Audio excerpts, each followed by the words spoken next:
नमस्कार। पिछले एपिसोड में हमने बात की कि किस तरह कर्म हमारी आत्मा के वर्च्यूज़ यानी infinite knowledge, infinite wisdom, infinite power और इनफाइनाइट ब्लिस को आवृत या कवर कर देते हैं और हमारी पवित्र आत्मा से ऐसे एक हो जाते हैं जैसे दूध में पानी या तिल में तेल। तो इस एपिसोड में हम जानेंगे उन रीजंस को जिनसे हमारी आत्मा कर्म बंधन करती है और अपने आत्म स्वभाव में नहीं रह पाती। जैसा कि हम सभी जानते हैं कि कारण के बिना कार्य नहीं होता और यह भी जानते हैं कि for every action in nature there is an equal and opposite reaction. तो बस यही है कर्म का सिद्धांत।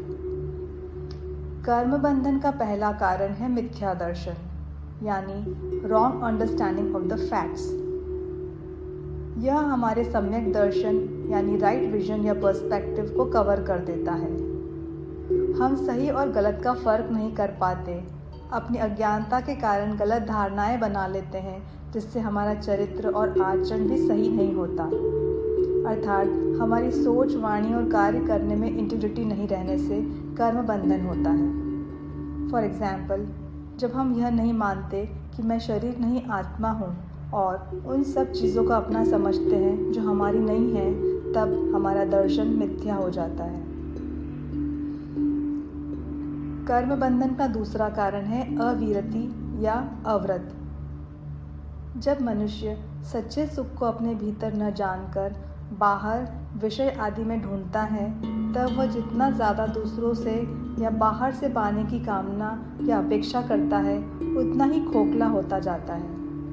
इस तरह अपने मन और इंद्रियों को वश में नहीं रखने यानी डिसिप्लिन नहीं करने से अशुभ कर्मों का बंध होता है।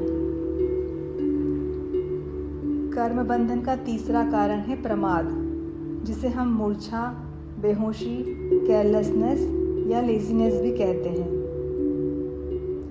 जब हम अलर्ट और अवेयर रहकर अपने लक्ष्य के लिए प्रवृत्त न होकर व्यर्थ के कार्य करते हैं, तब हम कई प्रकार के कर्म बंधन करते हैं।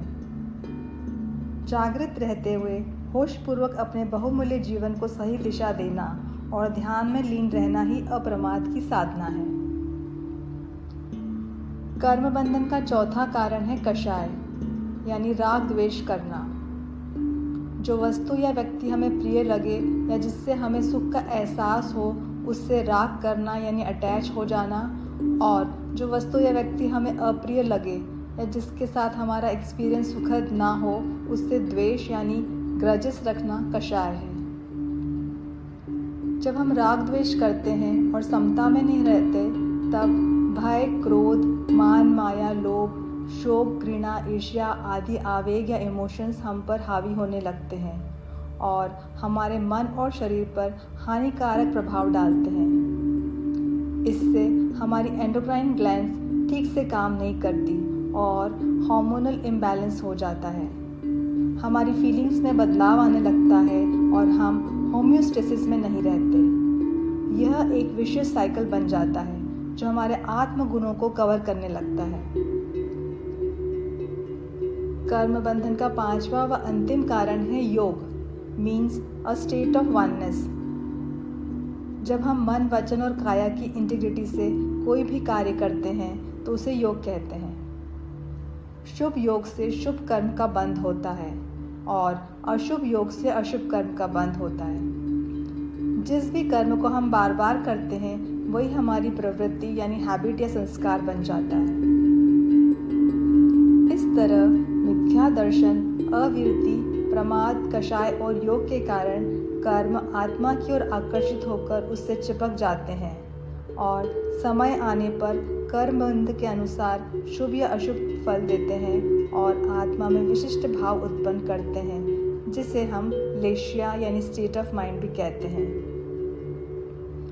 इसलिए हमें हर पल अपने भावों की चेकिंग करना ज़रूरी है, जिससे कि हम कर्म बंधन को रोक सकें। कर्म बंधन के कारणों का चिंतन करने से हम जागरूक हो जाते हैं और अवेयरनेस के साथ ही कोई भी कर्म करते हैं। अनुकूल और प्रतिकूल परिस्थितियों में स्टेबल रहकर मानसिक, शारीरिक और भावनात्मक स्वस्थता द्वारा धीरे धीरे हम अपने आत्म स्वभाव में स्थित होने लगते हैं।